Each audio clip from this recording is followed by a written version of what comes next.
हेमा मालिनी ने धर्मेंद्र को फोन करके कहा मुझसे शादी करनी होगी। उस वक्त धर्मेंद्र के एक जवाब ने सबको चौंका दिया था। धर्मेंद्र और हेमा के बीच की यह कहानी आई सामने तो हर कोई फिर से हो गया इस स्टार जोड़ी का कायल। प्यार में आज भी नहीं कोई कमी, लेकिन परिस्थितियां ऐसी कि साथ आने में भी लगता है डर। बॉलीवुड के दिग्गज अभिनेता धर्मेंद्र अपनी एक्टिंग के अलावा अक्सर अपने निजी जीवन को लेकर भी काफी चर्चा में रहे हैं। ये तो हर कोई जानता है कि उन्होंने 2 शादियां की हैं। पहली शादी साल 1954 में प्रकाश कौर से की थी। उसके बाद उनका हेमा मालिनी पर दिल आ गया, जिससे उन्होंने साल 1980 में दूसरी शादी की थी। उस दौर में हेमा मालिनी और धर्मेंद्र के रिश्ते के हर तरफ चर्चे थे।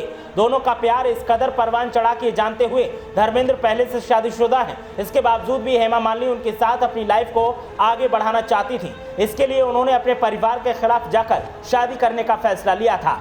हेमा मालिनी ने सिमी ग्रेवाल को दिए एक इंटरव्यू के दौरान बताया था ये फैसला उनके लिए इतना आसान नहीं था। उन्होंने कहा, मैं उस वक्त धर्मेंद्र के बहुत करीब थी। हम लोग लंबे समय से एक दूसरे के साथ थे, इसीलिए अचानक किसी और से शादी करने के बारे में सोचना गलत था। तभी मैंने उनसे कहा कि अब आपको मुझसे शादी ही करनी होगी। इस पर उन्होंने कहा, हाँ मैं आपसे शादी करूंगा, और फिर इस तरह हम दोनों ने एक दूसरे से शादी कर ली। हेमा मालिनी ने आगे बताया कि जीवन का इतना बड़ा फैसला लेना उनके लिए इतना आसान नहीं था। इस शादी के लिए उनका पूरा परिवार खिलाफ था।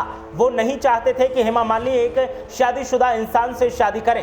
एक्ट्रेस ने बताया कि कोई भी पेरेंट अपनी बेटी के लिए इस तरह की शादी नहीं चाहते हैं, लेकिन उस समय मेरे लिए कोई और फैसला लेना बहुत मुश्किल था। रिपोर्ट्स के मुताबिक धर्मेंद्र ने हेमा मालिनी से शादी करने के लिए इस्लाम कबूल कर धर्म परिवर्तन किया था। उन्होंने प्रकाश कौर को तलाक नहीं दिया था। प्रकाश कौर से धर्मेंद्र के 2 बच्चे हैं, जिनका नाम बॉबी देओल और सनी देओल है। वहीं हेमा मालिनी से उनकी 2 बेटियां हैं, जिनका नाम ईशा देओल और आहाना देओल है। पिछले दिनों धर्मेंद्र ने बेटी ईशा देओल के साथ तस्वीर पोस्ट करते हुए एक इमोशनल पोस्ट लिखा था, जिसमें वो अपने दिल की बात बयान कर रहे थे।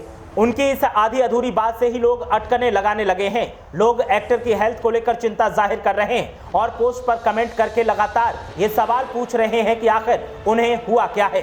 धर्मेंद्र ने अपने हालिया पोस्ट में लिखा, ईशा, आहाना, हेमा और मेरे सभी प्यारे बच्चे, तख्तानी और बोहरा परिवारों को मैं प्यार करता हूं और दिल से आप सभी का सम्मान करता हूं।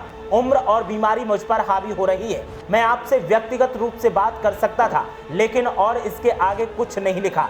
ऐसे में ये सोचने वाली बात है कि कौन सी ऐसी बात है जो धर्मेंद्र अपने परिवार से कहना चाहते हैं लेकिन कह नहीं सके। आपको बता दें कि धर्मेंद्र ने पहले भी इस तरह के 2 पोस्ट किए थे, जिसके बाद फैंस परेशान हो गए थे। वो लगातार पूछ रहे थे कि मरने जीने की बात करने की वजह क्या है। दरअसल एक्टर ने अपने इंस्टाग्राम पोस्ट के कैप्शन में लिखा था, साथ जो सांस थी जाने क्यों उस साथ ने अचानक हाथ छोड़ दिया। इसके ठीक बाद उन्होंने एक और इमोशनल करने वाला पोस्ट साझा किया, जिसमें उन्होंने लिखा, फासलों का एहसास तब हुआ जब मैंने कहा ठीक हूं और उसने मान लिया। ब्यूरो रिपोर्ट, लाइव हलचल।